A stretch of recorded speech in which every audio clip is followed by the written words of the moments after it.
జై శ్రీరామ్ అందరికీ నమస్కారం. వెల్కమ్ టు న్యూస్ అఖండ. నేను మీ కస్తూరి శ్రీధర్. మిత్రులారా, ఈ అమెరికా అధ్యక్షుడు డొనాల్డ్ ట్రంప్ ఉన్నాడు కదా, ఈ కంపు చేసే తెక్క చేష్టాలను భరించలేక ఇప్పుడు అమెరికా ప్రజలే ఆయనకి ఎదురుతారు. సరే, ఈ న్యూస్ చూడండి ఒకసారి, సూపర్గా ఉంటుంది. ఓకేనా?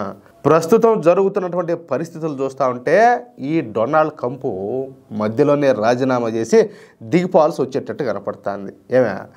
ఈ డొనాల్డ్ ట్రంప్ అమెరికా అధ్యక్షునిగా రెండోసారి ప్రమాణ స్వీకారం చేసిన దగ్గర నుంచి పిచ్చి పట్టివాడు మాత్రం ప్రవర్తిస్తున్నాడు.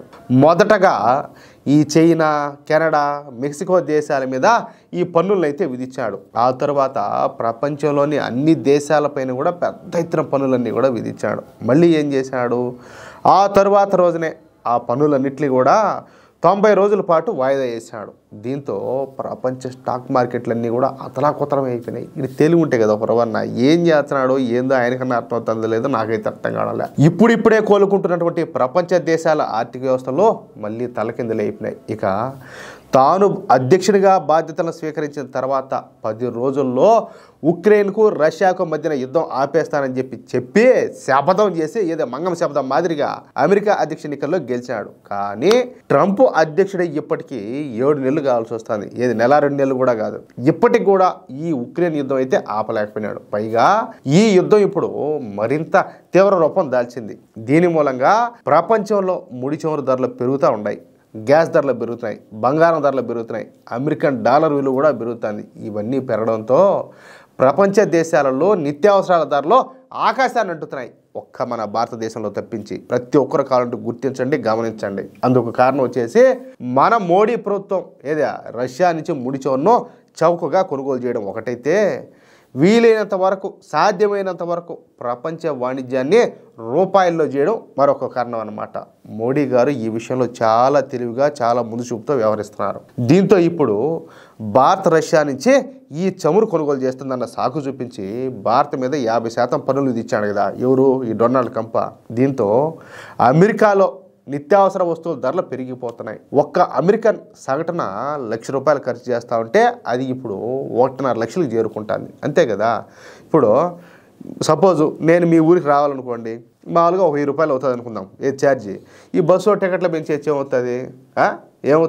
నేను ఇంకా అంతకు మించి పెట్టి రావాలా. అది అంటే ఆ భారం పడేది ఎవరికి? నా మీదనే కదా పడుతుంది. అట్లా దీంతో అమెరికాలోనే ఈ ట్రంప్కు వ్యతిరేకంగా ప్రజలంతా కూడా ఉద్యమించాలని చెప్పి భావిస్తారు. ఇకపోతే అమెరికాలోని ఆర్థిక శాస్త్రవేత్తలు అయితే డొనాల్డ్ ట్రంప్ ఇమ్మీడియట్గా రాజీనామా చేయాలని చెప్పేసి కోరుతారు. ఈ క్రమంలోనే ఇప్పుడు కొత్తగా జాన్ బోల్టన్ రంగంలో దిగినాడు. ఈయన అమెరికాకు మాజీ జాతీయ భద్రతా సలహాదారుగా పనిచేసినాడు. ఈ సందర్భంగా ఈ జాన్ బోల్టన్ మాట్లాడుతూ ఈ డొనాల్డ్ ట్రంప్ అనవసరంగా భారతదేశాన్ని ఇబ్బందులు పెడుతున్నాడు. భారతదేశం ఒక సింహం లాంటిది. పడుకున్న సింహాన్ని అనవసరంగా ఈ డొనాల్డ్ ట్రంప్ నిద్రలేపుతాడు. ఈ డొనాల్డ్ ట్రంప్ తీసుకుంటున్నటువంటి చర్యల మూలంగా ఇరు దేశాల మధ్యన ద్వైపాక్షిక సంబంధాలు దెబ్బతినిపోతాయని, కీలక భాగస్వామి అయినటువంటి భారత్ను అనవసరంగా రెచ్చగొట్టడమేనని చెప్పేసి ఆయన స్పష్టం చేశాడనమాట. అంటే ఓరే తెలివి తక్కువ ముండా కొడక, నువ్వు కావాలనే భారత్ను రెచ్చగొడుతున్నావు పన్నులు గిన్నులని. వాళ్ళేలా వాళ్ళు జాగ్రత్తగానే ఉంటారు, వ్యాపారం మనతో కాకపోతే ఇంకొకరితో చేస్తారు, కానీ దానివల్ల నష్టం మనకు కూడా జరుగుతుందని చెప్పేసి ఆయన చెప్పకనే చెప్పినాడు. అంతేకాకుండా గత 30 రోజులుగా మన భారత్ పట్ల వైట్ హౌస్ వ్యవహరించినటువంటి తీరు చాలా పెద్ద తప్పు. ఇలాంటి పొరపాట్లు జరిగినప్పుడు దెబ్బతిన్న నమ్మకాన్ని, విశ్వాసాన్ని తిరిగి సంపాదించడానికి చాలా సమయం పడుతుందని చెప్పేసి అమెరికాను ఈ జాన్ బోల్టన్ హెచ్చరించాడు.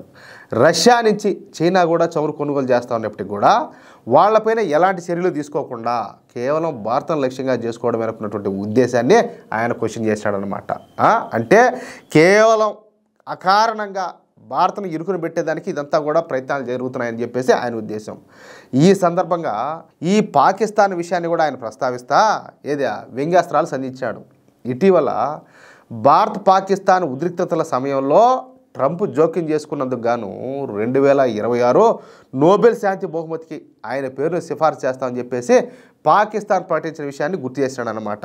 ఎందుకంటే ఇప్పుడు కాదు మనకు తెలుసు దీంట్లో ఈ డొనాల్డ్ ట్రంప్ పాత్ర ఏమీ లేదని చెప్పేసి. అది పాకిస్తాన్ వాళ్ళు కూడా అంతకంటే బాగా తెలుసు. కానీ అట్టన్నా ఆయన గారి పేరు చెప్తే ఆయన వల్ల ఏదన్నా మన దేశానికి ఏదన్నా 4 తిండి గింజలు ఇదిస్తాడేమో, ఏదన్నా తక్కువ ధరలకు ఏదన్నా ఆయుధాలు పాడు అందిస్తాడేమో, ఇంకేదన్నా చేస్తాడేమో చెప్పి వాళ్ళ ఆశ. వాస్తవం ఏందనేది వాళ్ళకు కూడా తెలుసు. అయితే ఈ బోల్టన్ మాట్లాడుతా ప్రధాని మోడీ గారికి నాదొక సలహా. ఆయన కూడా ట్రంప్ పేరును నోబెల్ శాంతి బహుమతికి నామినేట్ చేస్తే బాగుంటుందని చెప్పేసి ఈ బోల్టన్ అయితే చొరకంటించాడు. అంటే ఇది ఒక ఎటకారం అన్నమాట. ఆడు ఏం బీకినాడు, ఆడు ఏం చేసినాడు, ఏం కట్టగట్టాడు రా స్వామి, ఏది మనకి కర్మంతా అన్నట్టుగా.